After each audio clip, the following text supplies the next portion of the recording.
for putting this together. There are, you can't tell, but there's a lot of stuff that happens behind the scenes. We are actually being Facebook Live right now, so greetings to all of you in Facebook land who are watching us. So thank you all for your hard work. And for the rest of my Shriver team, I see Eric taking a drink, so rest of the Shriver team, thank you for being out there. Hi, Stephanie. So thank you so much. So let's get started. I have standing next to me my brother in lock spirit, amazing Chicago historian, Chicagoan, awesome person, Shermann six-figure Dilla Thomas. All right. There you go. Who is joining us this evening, and his lovely, lovely wife, Lynn. Lynn, come on now. We got to give you a shout out. With the whole brood they have at home, so she gave you permission to come out for tonight. So we thank you very much. That is awesome. So if you don't know Shermann, and I don't know why you'd be here if you didn't, but Shermann is an amazing Chicago historian who's been able to take 60-second videos and make them transformational and pique the interest, the curiosity, expose the rich history of Chicago history. And for me as a transplant who thought I knew a lot about Chicago, I've learned so much from just watching your videos, and you make me want to learn more. So we're so excited that you're going to join us this evening, talk a little bit about Chicago, your motivation, and of course to the Shriver Center, as we are an organization that we are here to combat poverty, and we're seeking racial and economic justice. We're going to have a lot of economic justice themed questions and conversations because you can really shed a lot of light on that. So we'll be mixing that in there. And you'll also have an opportunity to ask questions. So don't worry, plenty of time for you to ask questions. But without further ado, let's have a seat. Let's get started. Before we begin, do something? Okay. Nope, you're good. Before we begin, I just want to say thank you for your time. A very big component of time you can. Yeah, it looks like I got a short mind, right? Uh-oh, I might have to change. yeah, let's do that. Yeah. Okay, is that better? Yeah. So again, thank you for your time. Thank you for coming out. It might be a range thing. I hope you guys enjoy the evening. I appreciate the work that the Shriver Poverty Law Center does, not only for people on the South Side, but for people throughout the city.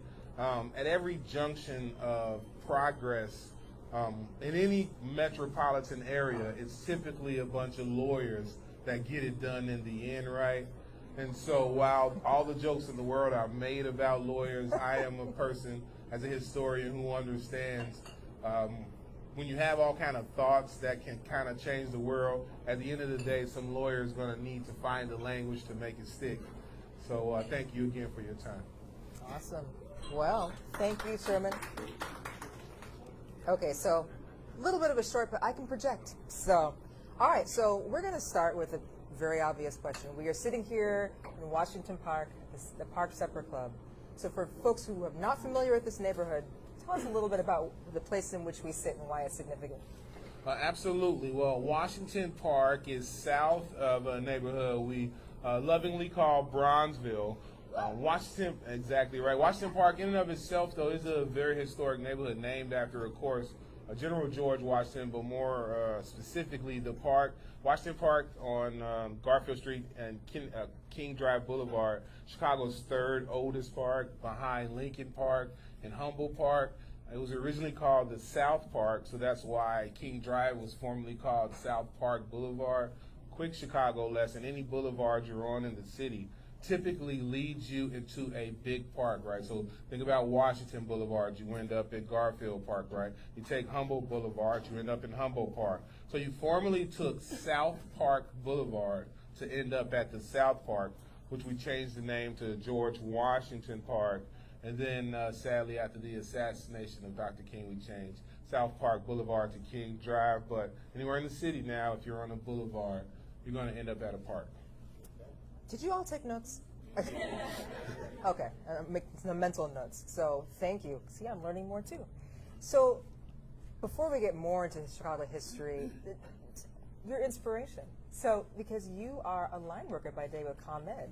Yes, I am. Proudly. So, proudly, and you talk a lot about that. But how did you go from working from ComEd to becoming Chicago's historian?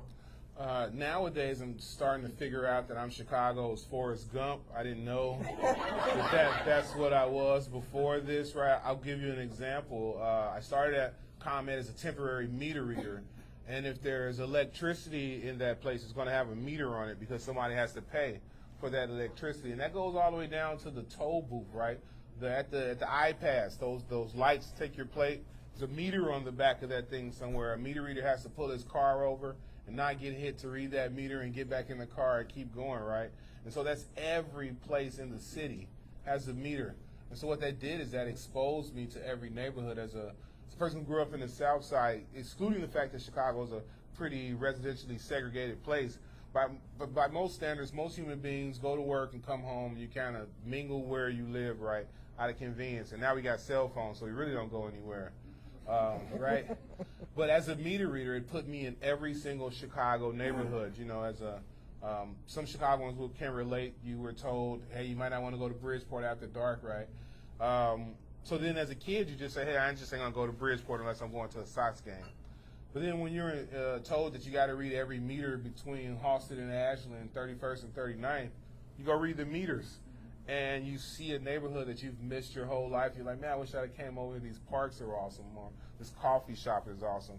And I got to read meters. I don't know if you know about ComEd, but our territory starts at Pontiac, Illinois. It stops at the Wisconsin border. Lake Michigan is our eastern border, and Iowa is our western border. So I've had lunch reading meters on the banks of the Mississippi River.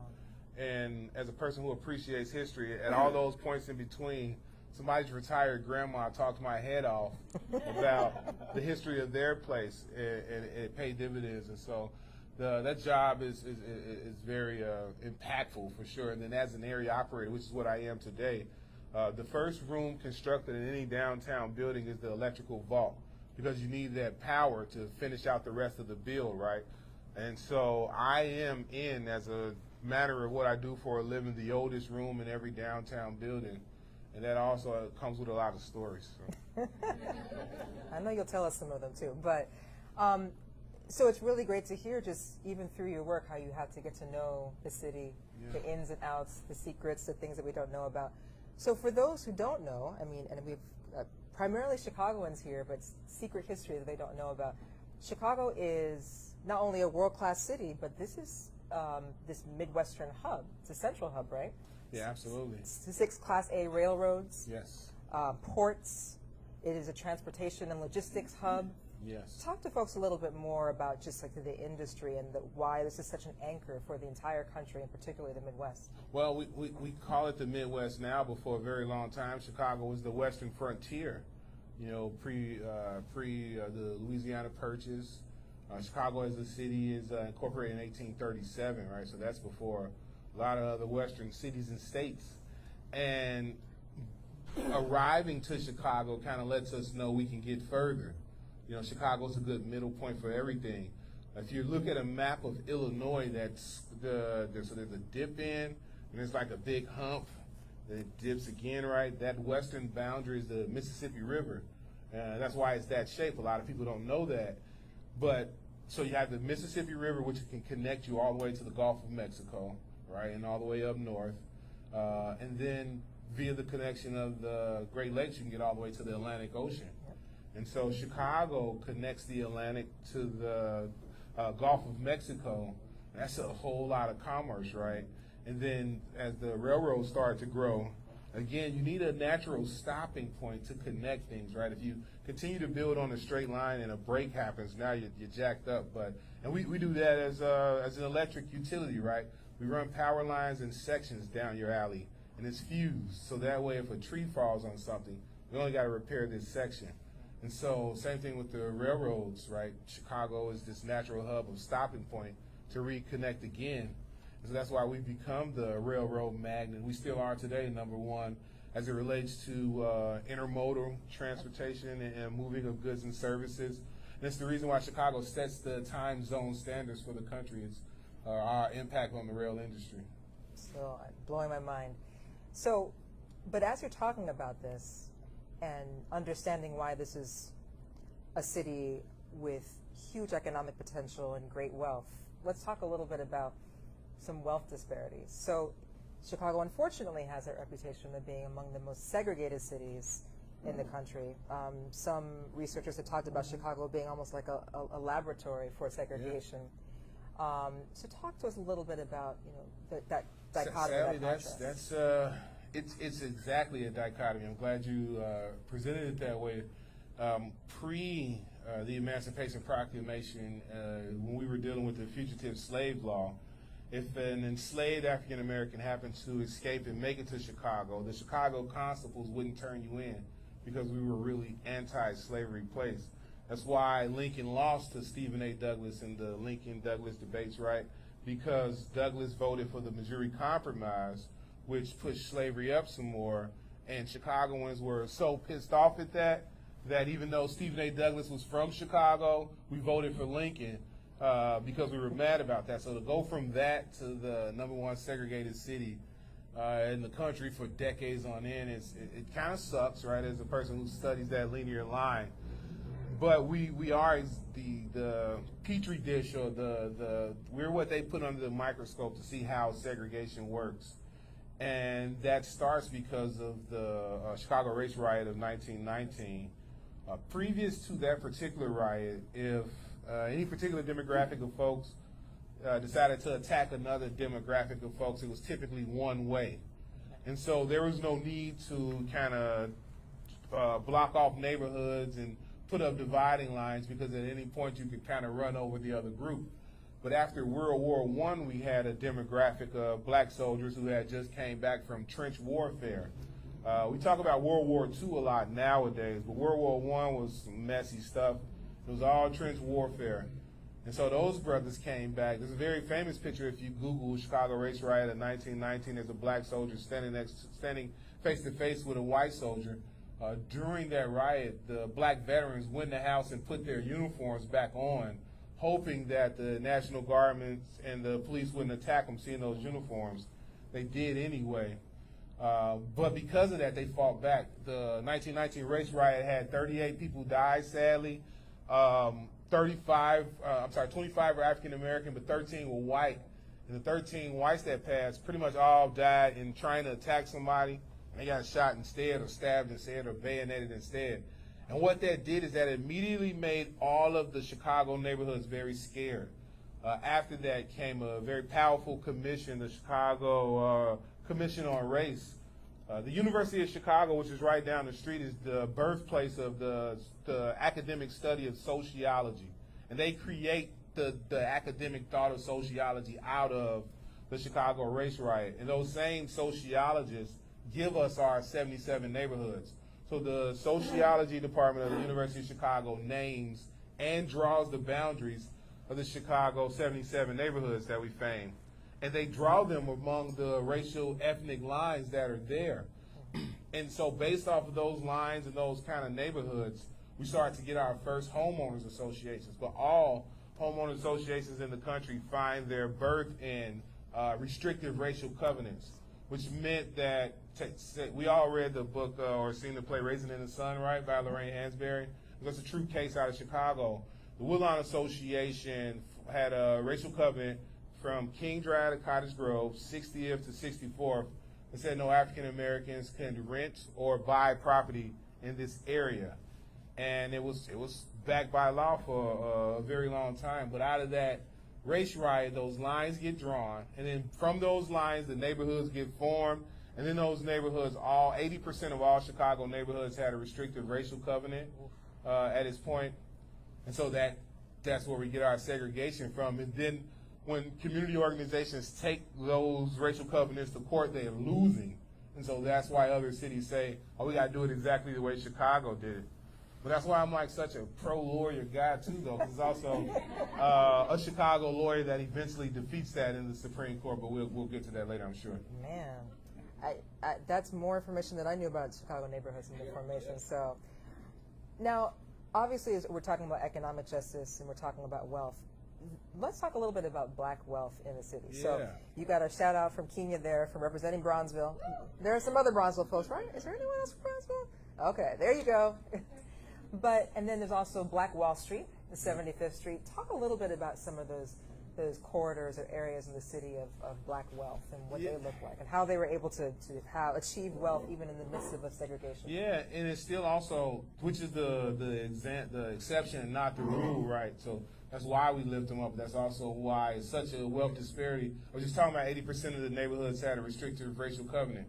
So think about the Chicago housing backbone, right? Bungalows and two flats. Every single bungalow or two flat that was constructed by law prohibited black folks from moving in. So they were built at like maybe $6,000 to $12,000.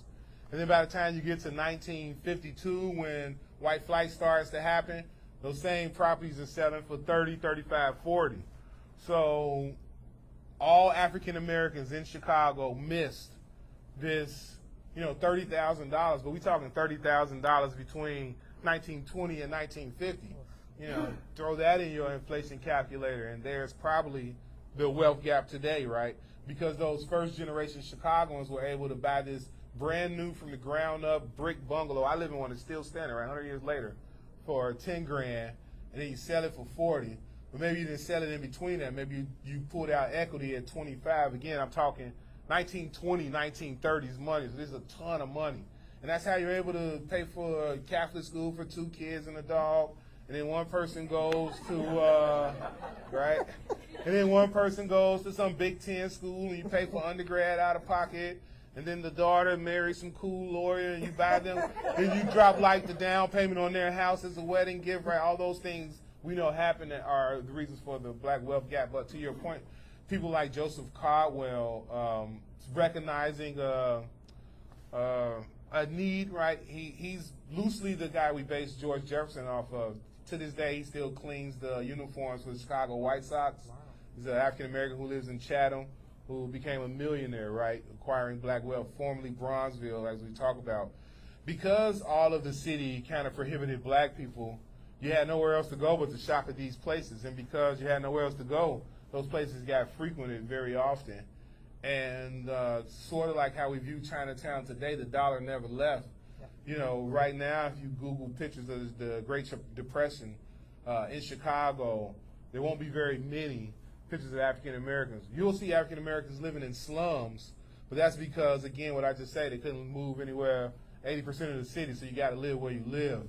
But as far as the neighborhood supporting itself, the local dollar flipping over, Chicago's a model for that too. And I think it's because of that proximity to greatness. I talk about that a lot on my neighborhood tours, shameless plug. And it's because, say, if you open a record company or you're a musician, in the 20s and 30s, you could have walked down the street in Bronzeville and knocked on Louis Armstrong's door and said, hey, bro, how's this composition sound to you, right? He said, I don't know. Go down the street further, and Jelly Roll Morton lived there, right? He can help you out. And those are like the apex musicians. So what about the people that learn under them, right? If you need a backup drummer because your dog got sick, your homie was like, hey, man, I can't make it. You're still in this area where all of the black creators must live. And that's why Chicago, we credit like Madam C.J. Walker, right? First African-American millionaire because of hair products. And then that's like where the sentence stops. No one tells you that Chicago was her #1 market because all the black folks in Chicago lived in one place. So if you're a door-to-door salesman and you're selling Madam C.J. Walker products, Bronzeville is the way you want to go. But also if you're selling her products and you get a commission, you too get to rise. So her headquarters eventually becomes in Chicago. Her number 2 and 3 also become very wealthy and awesome Bronzeville residents. And so, the Urban League, by and large, is formed in Chicago. Most of the time, they do the finalizing meeting in New York just because I don't know why everybody, anyway, don't get me started. But like all of the planning typically happens here because of the proximity of greatness, and that's also why the wealth that has been able to be attained happened there as well. And thinking Ebony Jet, too. Yeah, absolutely, right? Yeah. That same thing, that cohort is probably the greatest, to me, Chicago cohort. There's some pretty good ones, right? But the 1936-1937 cohort of DuSable High School has John H. Johnson, which is the founder of Ebony and Jet, Harold Washington, which is the first African-American mayor of Chicago, right? Nat King Cole, Mr. Unforgettable himself, right? Dinah Washington, who Aretha Franklin credits with training her. Gwendolyn Brooks went there. Margaret Burroughs went there, who eventually gives us the DuSable Museum. And that's that cohort. Right? They end up changing the world, right? My hero, Dr. Tamil Black, that cohort as well. So let's talk a little bit about how, in just a few minutes you've been here, so much history you've been able to give. But we're in a place and space right now where it's hard to get this sort of history in our schools. We're dealing with campaigns to erase history. So talk to me a little bit more about how you've been able to use TikTok as a medium to inspire and to get folks to learn more and demand to learn more. Following Chicago tradition, right? My dad would tell me that there's nothing new under the sun. And so Chicagoans formerly had to deal with this thing called Willis wagons. Southside schools were overcrowded, so they went to the CPS and said, hey, you should probably let these kids go to other schools that are in different neighborhoods. And Willis, who was the superintendent of the school, said, other neighborhoods, ha? And he came and dropped off trailers that didn't have heat and said, those are extended classrooms, right? And so what people did, if you ever seen that picture of Bernie Sanders being arrested in Chicago, he was protesting Willis wagons. And so to get the word out, they used the music, because what did Chicago have? Chess records. So you have, Muddy Waters and Buddy Guy and Howlin' Wolf. They use art to protest Willis wagons. Yeah. And so I think I'm just doing that, right? I'm using the available application to teach history. And I ain't gonna sit here and say that, like, I sat down and was like, getting ready to become Chicago's urban historian. Watch this.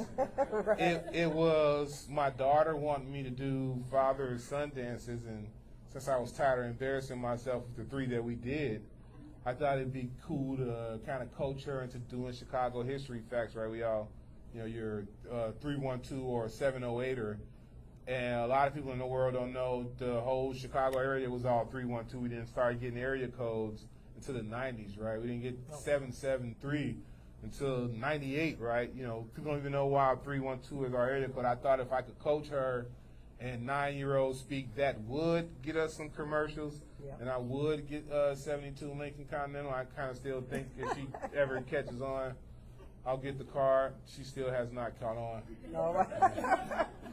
So I want to just take a pause for a little station identification. And really, I want to shout out, if you're talking about music history, our DJ, Ayana Contreras. If you haven't seen her in the back. Chicago legend. A legend. She is a music historian. So she is not a mere DJ, but a music historian. She hosts a show on WBEZ called Reclaim Soul. I know you checked that out. So definitely be sure to talk to Ayana, learn more about her. Quickly, the first ever black on-air DJ from Chicago, Jack Cooper, right? So, See? Good company. So yes, another way to learn more about Chicago history. So let's talk now. Here we sit, 2022, dealing with COVID, ravages of COVID on our economy, and especially on a lot of our black community here.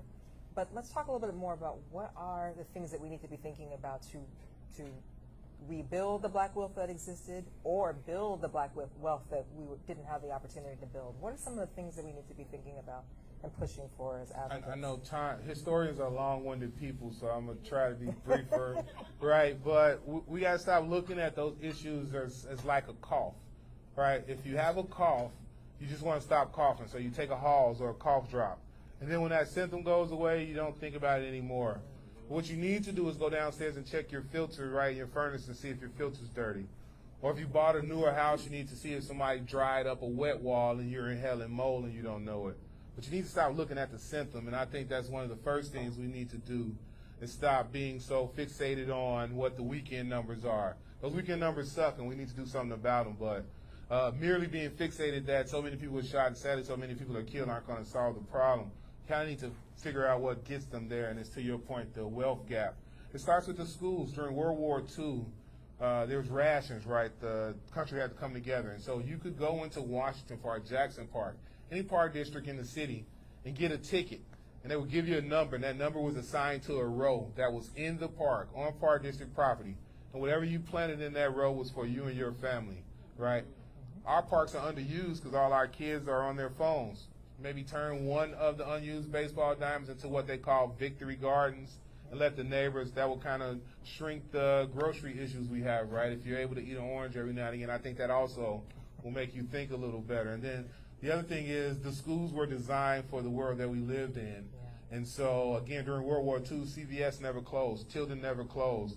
At night, those same high school students made ammunition, and their parents came to the schools to work. So right now, maybe I don't want my kids, I shouldn't say that, but I want them to aim higher than just being the dude at Amazon that does the packing. I want them to be the guy that like programs the machine that drops the package down for the dude to pack, right? Yep. And so we have spaces in schools to teach that, and it shouldn't just be for schools that teach coding. Like, the schools should follow what the world is doing, and I think that's one way to fix things. And I think, again, as all the big-brained people in this room know, education typically is the equalizer, and I think it starts with kind of reimagining how we educate folks. No, I appreciate that. And your education, by the way, we talk about the TikTok as a medium, but what's the way you're actually educating folks too? Doing the tours of the city? Talk a little bit about absolutely. your tours. So I didn't want to be the dude that went viral online and immediately started selling T-shirts. I thought that would be cheesy to what made me go viral, right? And so I figured if you're interested in the stories of these places online, maybe you want to physically see the birthplace of gospel music, Pilgrim Baptist, right? Or maybe you want to see the first ever life insurance company founded by African Americans north of the Mason-Dixon line, Supreme Liberty Life Insurance Company. Again, another instrument that shrinks the wealth gap, right? Life insurance companies. And so, if you want to see those kind of things, we do Pullman. We go to the Union Stockyard. Chicago was formerly hog butchered to the world, as the good homie Carl Sandburg would say. We're starting to do the West Side, right? The original Sears Tower is in North Lawndale on Holman. That's where the original Sears was. We talk about this big fire in 1871. The fire we should talk about more is 1874. Because we didn't follow the rules of the first fire, the country canceled all of our insurance policies, which caused a lot of displacement. So the West Side became the Vest Side, and that's where all those big, beautiful synagogues that are now churches come from. And black folks moved to what is now Bronzeville after that particular fire. So learn those kind of things, and hear me crack jokes about my wife when she ain't around. You can book the tour, ChicagoMahogany.com, all one word, ChicagoMahogany.com. Or you can follow me on social media at the number 6, FIGGA_Dilla, all platforms. Absolutely. And we have some folks, I think, Nora, who else has gone on a tour? Yeah, so we have folks who are ready. Oh, the two of you. Yeah. How was it? Just to give us a thumbs up. There you go. So more of you will get to go on a tour, and you're also getting a bigger bus, hopefully. Yeah, we're crowdsourcing so that I can get my own bus. You can also make a donation. We have started a 501c3. My model is to kind of do like the museums do. I want to be able to just launch weekends, and they're free because we've gotten grants to do those sort of things. I also want to go school to school and teach those kids how to research their own neighborhoods, and then at the conclusion of that, they jump on my coach bus and we take a tour of those things. I live at a model that, like, if you understand the history of the space, you have no choice but to respect that space, and I think a little of that is missing for us. So what I'm going to do is I'm going to open up, because I know we have questions. I might have a few more too, but I'm going to make sure that we have an opportunity to get some questions from the audience. Absolutely. Here. Anyone have a question? Let's go back there.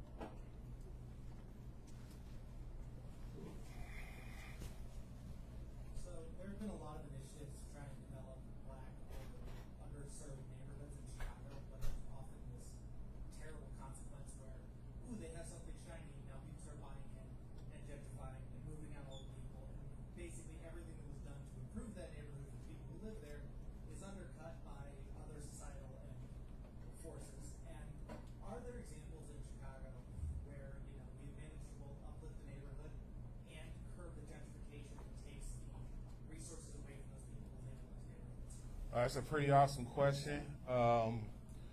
Chicago has the only officially designated Puerto Rican neighborhood in the country, Paseo Boricua is what it's called. If you're driving down Division Street, when you're in between the two Puerto Rican flags, that's Paseo Boricua. And when developers come over, They can't just, so first of all, not knocking down completely everything old and building up new stops that, because the tech dude that just graduated from Stanford, he's going to want the whole entire building new, and he's not going to appreciate the charm. And so that kind of slows that down if you just fix the 2 flats and courtyards that we got over there, right? So that's what they've done over in Humboldt Park. They've limited your ability to come knocking down that old housing stock. That also keeps the prices sort of level, right? The second thing, it's really, really communal and grassroots. Another example would be Little Village. If you've been to Little Village, I can only think of one McDonald's. And that's the only one that they're going to let that alderman have. If he tries to get another McDonald's, it ain't going to happen, because he's not going to close down the Ma and Pa coffee shops that you see when you drive down 26th Street. And so those would be 2 examples. The dude, Chuy Garcia, was a bad man with Gemma, so he's responsible for both of those things. I think the brother Carlos Nelson of the Auburn Gresham Community Development is doing a good job with that in Auburn Gresham, because it's in that Invest Southwest corridor, and so everybody wants a taste of that development money. And because he respects history, he kind of seen what happened with Cabrini Green, and so we're going to do a lot of repurposing in Auburn Gresham. We're not going to just be knocking stuff down because you say you want to build something new. Because, and on top of that, the new crap you build, you're going to have to knock it down in 20 years. Either leave the 200-year-old thing alone, because it's awesome. Don't get me started. Absolutely. Anyone else? Oh, see. Nora here is too scared to ask. Decided to ask it for her. All right. What's your favorite Chicago neighborhood? Ooh, that's so tough. Don't get defensive, folks. Hold on. Oh, man, that's brutal. And it's almost like time of year, too. I guess I'm supposed to say Bronzeville because I'm black and got dreads.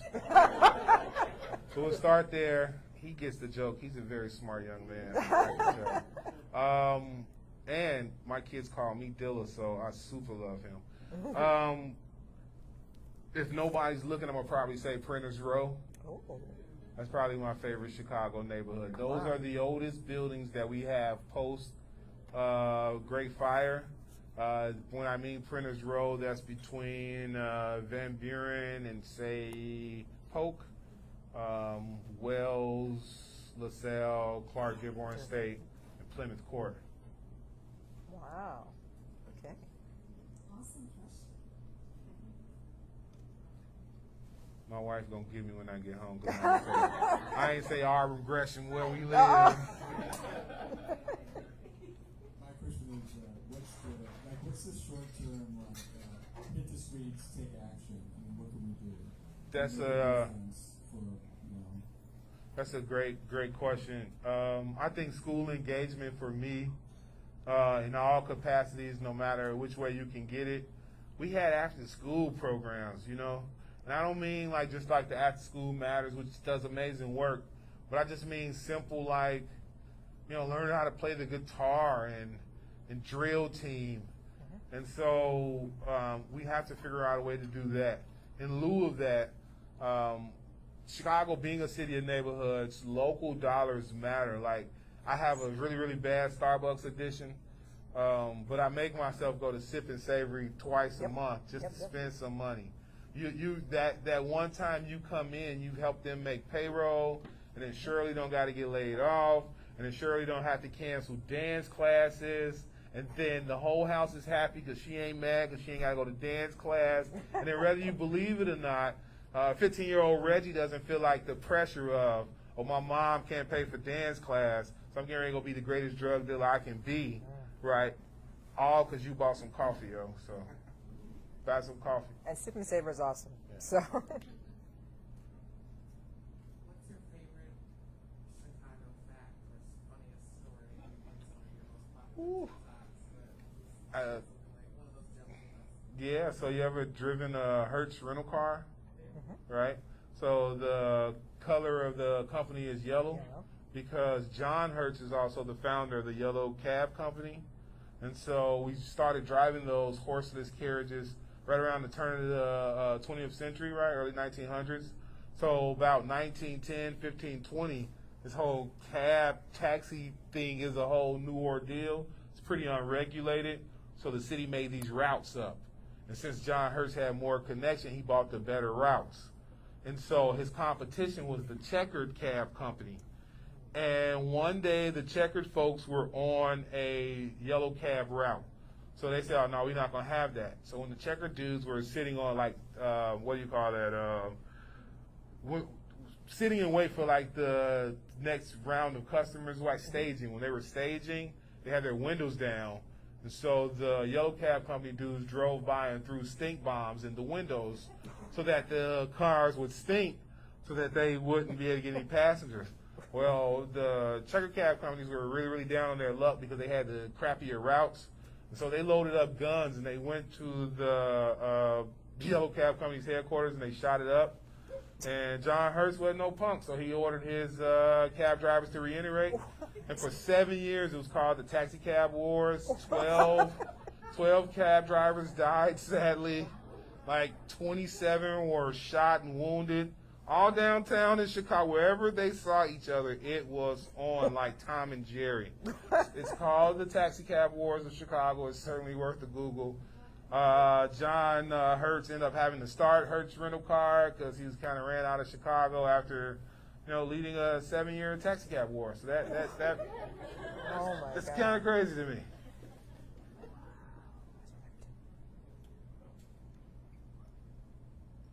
Thank you so much. So if you could time travel, when would you want to be a 20-year-old man in Chicago, and where would you be living as a 20-year-old Chicagoan sometime before you were born?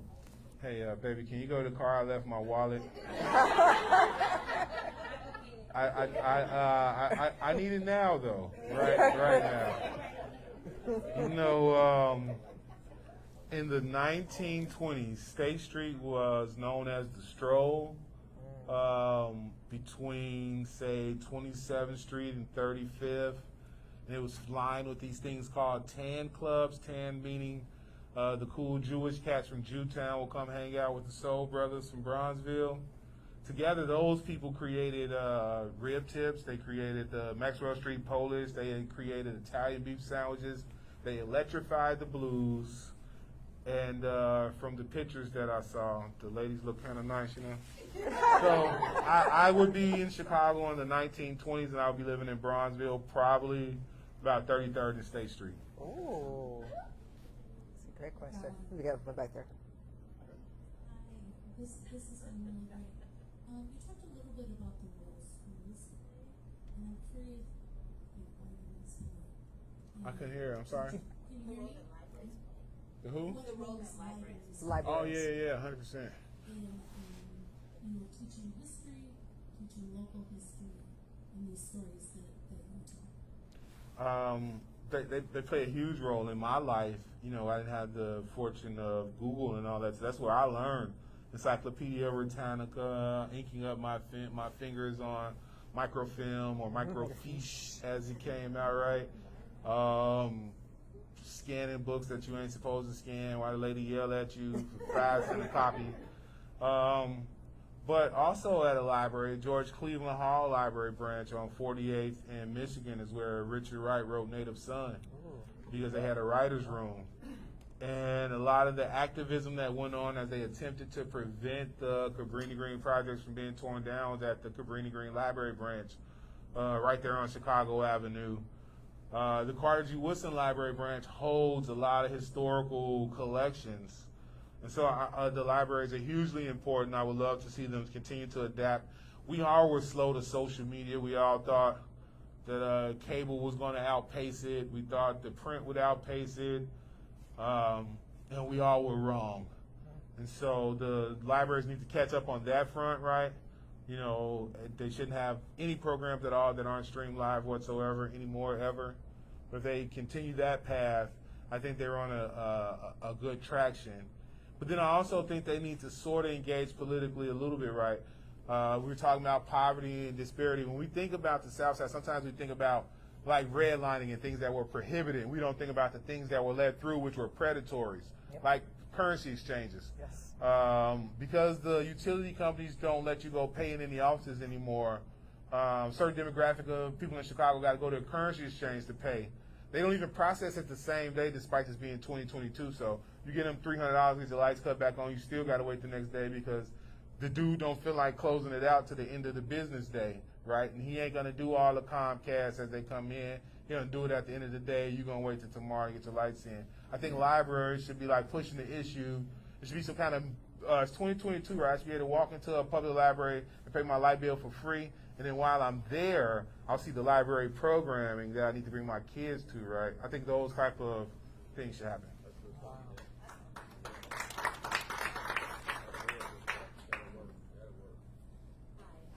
lot of times you hear the word melting pot, and everybody has their different meanings, but, everybody's invited here, and we're all different cultures and races, and we're just all one. And then you still see the South Side looking a certain way, the North Side, and then everybody in between. So when we talk about Chicago being the most segregated or one of the segregated, as a historian, where do you think we are right now? Because some things still look like certain things right now. We got to push our institutions harder. If I'm administrative at the University of Chicago, I'm trying to recruit students and say, you guys can live on, 53rd and Prairie and only pay $900 for a 2-bedroom and a really cool old school apartment, but that ain't what they do. They only highlight Hyde Park, right, or commute from the north side to get to the school or stay on one of our campuses. And I think that reinforces the segregation because this is all I seen. Then I graduate and I get me a cool job at the Shriver Center, probably law, right? And I'm only going to live where I've been, you know what I mean? Yeah. And then when I get there, some of my colleagues, just by no fault of their own, but where they're from is places of opportunities. That's kind of how they ended up in law school, right? And so now they're telling me to move to Rogers Park or Wicker Park or whatever, just because that's what they know, and that keeps reinforcing it. So those institutions got to start telling the teachers that the factory that are getting hired in, right? Like, recommend other places too. I've been thinking of a way more tactful way of saying this, and I don't have it, and I'm sorry, but like, the people in the hood way more scared of y'all than y'all are of them. Like, when a bunch of dudes. I mean, criminals are criminals everywhere, right? Like a criminal opportunity is just going to be there, right? We should limit the opportunities and, kind of limit people wanting to do that. But my point and my other statement is, you would just be the cool hipster person that just moved in the building, right? Like somebody gonna have some questions every now and again. There'll be some jokes, right? You don't wear sneakers the way we wear them, or I don't know, you call pop soda or something like that. But for the most part, people leave you alone. It's only when you get there and you staring at people kind of crazy. And then there are like obvious spaces in the city that you don't go to, but I mean, you don't move on the Gaza Strip if you move to Israel either, right? Like that, so don't move in like super high targeted places. Don't make those the places that you want to show your friends, right? Like, King Von's from this street, you gonna drive over there. I like to say you can't check people you don't check on, right? Ooh. So, Wow. Think of that as you will. That's cool. We have time for one more question. Yes, my brother.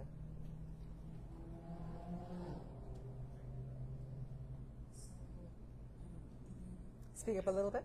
So, you talked a little bit about how Chicago is a central transportation hub, but I would love to hear more about transportation within the city. Oh yeah, okay. And history about that. Yeah, I'm glad you asked that last. We run out of time. But it's the same story, right? Though, if they were mostly Polish and Russian on the southeast side. We call it Hedgewick or Hedgewick, however you want to pronounce it, right? Yeah. Hedgewick. And because they were not, Yankees and Protestant, they didn't get a train extension, right? When they were asking for it, it was ignored. So yeah, there's certainly transportation inequity. I posted a picture on my Twitter of a bunch of Southside cars getting booted, and of course everybody in the comments like, just pay your tickets and that wouldn't happen. We can now see where the boot man and the ticket man is deployed based off of technology now, and pull a map and see. and then screenshot that and pull a map of the snow plows on a snow day. Ooh. It's going to be inverted. All the snow plows will be where the boot man ain't, right? Damn. So, but also more Southsiders have to drive because you can't get to the train, right? If you live in a certain section of the city, you got to buy a car just to get to the red or blue line, and if you got to buy a car to do that, you might as well keep driving. They've been talking about that expansion out to the Roseland expansion for years, Yeah. right? If you live in Roseland, if you live in Augale Gardens, forget it. How can you get to work? It has to be a 9-to-5 job, and the world don't work like that no more, right? Because that 130th Street bus doesn't run past a certain time to connect you to 95th Street to even be able to catch the train to get downtown. So, and that formerly wasn't like that. That's the other thing. Like we make cuts in the name of like budgets, as opposed to if you build it, they will come sort of thing. If they put that Wintrust Arena on Madison Avenue on the west side where there's plenty of vacant land, they would have extended one of those rail lines out that way too, right? And so, same sort of thing. You're spot on though. It's transportation inequity, that's for sure.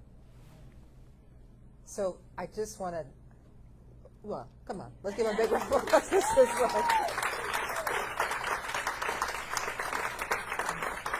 is this is so deep.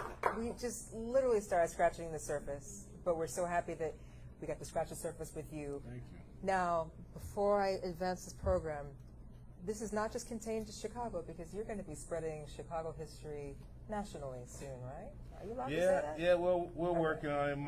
If you're old like me, you may remember the show Reno 911. And so the guy with the short shorts, Lieutenant Dangle. His real name is Thomas Lennon. He's a genius comedian. In fact, one of the co-writers of A Night at the Museum with Ben Stiller. He caught on to the TikToks early, and we became fast pals. So we're streaming service has asked us to write a pilot to potentially become a Chicago series, and so. He's busy. We were cooking with gas. We're probably like 50% done, but then he got like another gig. So, he's off being a big shot. But as soon as that, it's like a Broadway live acting thing.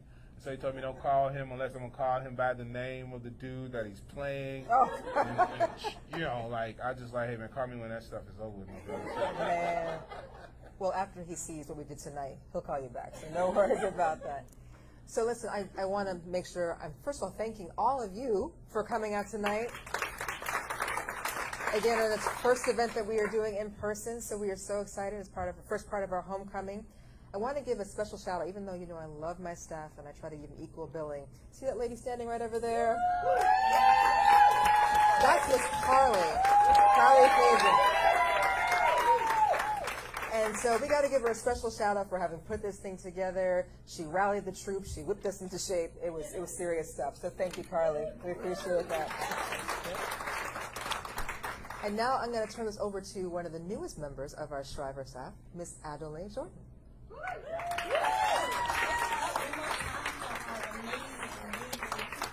President and our guests, thank you so much for coming out. My name is Adelaide Jordan. I am the Senior Major Gifts and Plan Giving Officer here at the Shriver Center for Poverty Law. Thank you again for joining us for this special event. I hope you enjoyed the conversation, learned a lot, and will go home with lots of knowledge to share with your friends and family. One of the things that's been important about this night is learning about the way we can empower our future generations. So learning about our history is a way to do that. At the Shriver Center, our advocacy efforts are focused on racial and economic justice. So to rebuild wealth on the south and west sides of Chicago, we have to do a couple of things. We have to vote. Woo! Yes. We have to vote. We have to organize, and we have to fund local organizations like the Chicago Mahogany Tours for narrative change and the Shriver Center to help change laws. So we know that this fight will not end in a one-time gift, so we're asking you to stay the course and change policy by partnering with us and making a monthly gift of $20.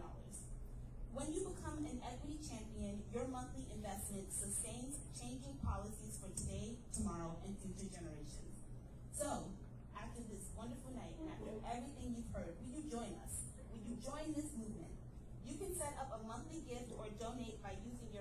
device. You can scan the QR code on the tent cards. They're on every table. And you can see me afterwards to sign up as well. We hope that you will join us in this fight. We know that this is going to be something that is impactful and important for Chicago and future generations. So please join us in this fight. Thank you.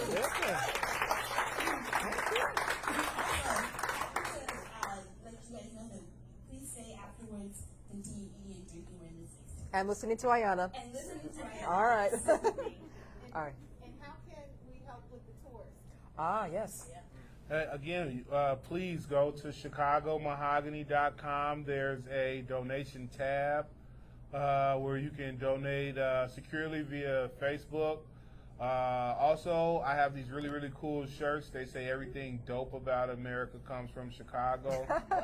I think you should buy one of those. My wife is tired of me using her Discover card to pay for repositories, right?